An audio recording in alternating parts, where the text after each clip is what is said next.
안녕하십니까. 오늘은 시편 10장에 있는 말씀을 우리가 함께 살펴보도록 하겠습니다. 시편을 두 파트로 나눌 수가 있습니다. 10장 1절에서 11절은 다윗의 탄식과 하소연이라고 할 수 있습니다.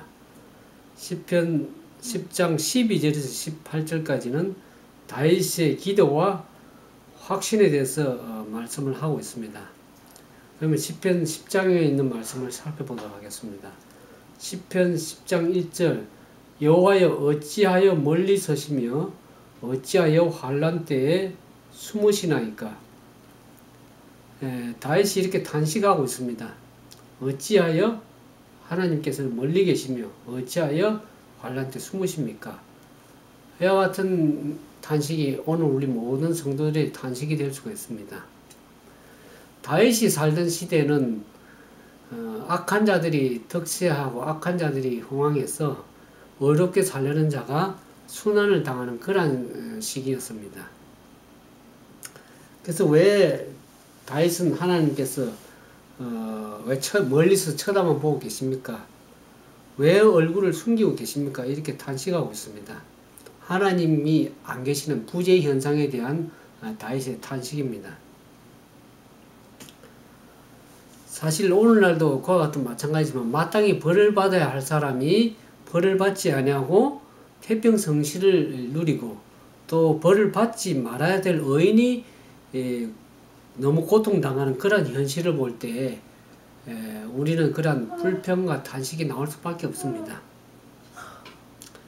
그래서 이 악인들은 마치 하나님이 보이지 않는 것처럼 보이니까 어떤 현상이 나타나는가 하면 시편 10장 4절에 보면 악인은 그 교만한 얼굴을 말하기를 여호와께서 이를 감찰지 아니하신다 하며 하나님께서 없다고 그렇게 생각하고 사는 겁니다. 두 번째로 하나님이 보이지 않는 것처럼 보이니까 나타나는 그 두 번째 현상은 시편 10장 5절과 6절이 이렇게 표현합니다. 저희 길은 언제든지 견고하고 주의 심판은 높아서 저희 알력에 미치지 못하며 저는 그 모든 대적을 멸시하며 그 마음에 이르기를 나는 요동치 아니하며 되도록 환난을 당치 아니하리다. 이렇게 악인들이 기곤만장하면서 헛새와 교만을 부리는 모습을 보게 됩니다. 자기들은 요동치 아니하고 환난을 당치 않는다고 기곤만장하는 그런 모습을 우리가 시편에서 보게 됩니다. 세 번째로 하나님이 계시지 않는 것처럼 보이니까 나타나는 세 번째 현상은 우리가 시편 8절에 8절과 9절을 살펴보겠습니다. 저가 향촌 유벽한 곳에 앉으며 그 은밀한 곳에서 무죄한 자를 죽이며 그 눈은 외로운 자를 엿보나이다. 사자가 그 구렬에 엎드림같이 저가 은밀한 곳에 엎드려 가련한 자를 잡으려고 기다리며 자기 거물을 걸어 가련한 자를 잡나이다. 악인들이 악을 향하기에 무척 담대한 모습을 보게 됩니다. 10장 8절에는 은밀한 곳에 숨어서 무죄한 자를 죽이려고 하는 강도와 같은 악인들의 모습을 보게 되고요. 10장 9절에 보면 악인들을 사자에 비유했습니다. 그러면서 거물을 끌어 가련한 자를 잡아내는 그와 같은 모습들을 보게 된다. 이와 같은 오늘날 악이 흥행하는 시대, 오늘날의 현실과 다른 모습을 보게 됩니다. 그래서 오늘 우리가 관심을 가져야 될 부분은 무신론에 대해서 얘기를 좀 드리고자 하는데요. 하나님의 존재를 근본적으로 부정하는 그러한 무신론은 순수 무신론이라고 할 수 있습니다. 이론적 무신론자라고 그러죠. 근데 오늘 시편 10장에 나오는 무신론자는 일반 무신론, 순수한 무신론 사상은 조금 다릅니다. 우리가 10장 4절에 보면은 10장 4절에 보면은 악인은 그 교만한 얼굴로 말하기를 여호와께서 이를 감찰지 아니하신다 하며 하나님의 존재를 거의 부정하는 것이 아니라 하나님의 존재는 인정을 하지만은 하나님이 안 계시는 것처럼 그렇게 행동하는 무신론 사상입니다. 이것을 기능적 무신론자라고 그렇게 표현을 할 수 있습니다. 이 기능적 무신론자들은 순수한 하나님의 존재를 부인하는 이론적 무신론자보다 더 무섭다고 할 수 있죠. 더 악하고 더 나쁘다고 할 수 있습니다. 이들은 도덕적 이상이나 그 표준이 없습니다. 자기가 원하는 대로 행동하기 때문에 대단히 무섭고 잔인한 그런 존재라고 할 수 있습니다.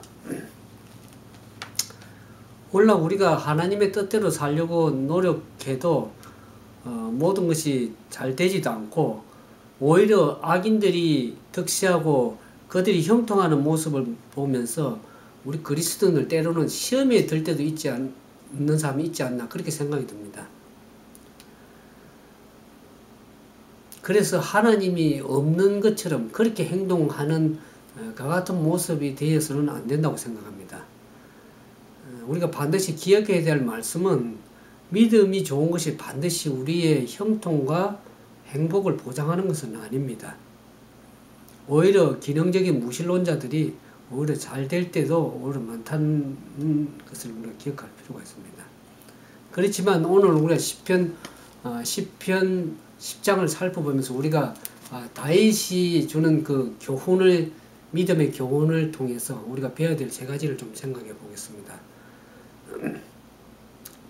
첫 번째로 시편 10장 12절을 살펴보면요. 여호와여 일어나옵소서 하나님이여 손을 드옵소서 가난한 자를 잊지 마옵소서. 우리가 다윗이 을 통해서 배울 수 있는 교훈은 하나님께 부르짖는 생활을 계속 해야 된다고 생각합니다. 시편 10장 15절에서 보는 것처럼 악인의 팔을 꺾으소서 악한 자의 악을 없기까지 찾으소서. 계속해서 하나님께 악한 자를 제해달라고 하는 그런 부르짖는 그 기도를 우리가 계속해서 해야 된다고 생각합니다.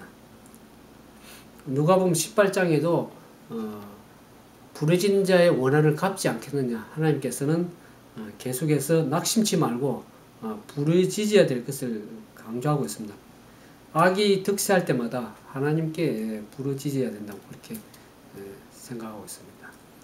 그래서 두 번째 우리가 배워야 될 교훈은 시편 14절에서 보는 것처럼 주께서 보셨나이다. 자네와 원한을 감찰하시고 주의 손으로 갚으라오니 외로운 자가 주를 의지하나이다. 다윗이 이렇게 확신했습니다. 악인에 대한 하나님의 심판에 대한 확신을 했는데요. 여기 보면 14절에 주께서 보셨고 그 원한을 감찰하시고 주의 손으로 갚으시려 한다는 하나님의 심판에 대한 확신을 다윗은 가졌습니다. 세 번째로는 우리는 인내해야 될 필요가 있습니다. 하나님의 심판하시는 그날이 반드시 오기 때문에 하나님이 심판하시는 그 시간까지 우리는 믿음으로 인내해야 될 필요가 있습니다. 네 번째로 우리가 다윗의 시편 10장에서 배워야 될 교훈은 다윗을 통해서 배울 교훈은 하나님을 경외하는 삶을 반드시 우리가 악인들에게 보여줘야 됩니다. 또한 하나님을 경외할 줄 아는 사람들 우리가 많이 양산해야 되는데요. 하나님을 두려워 떠는 경건한 자들 우리가 만들어야 될 우리 책임이 있습니다.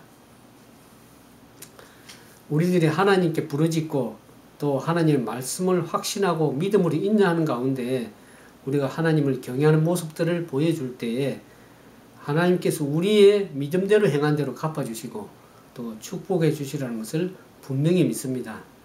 오늘 그와 같은 믿음이 우리의 믿음이 되어서 악한 이 세대에 우리가 믿음으로 승리하는 여러분과 저게 되기를 진심으로 바라면서 오늘 말씀을 마치도록 하겠습니다.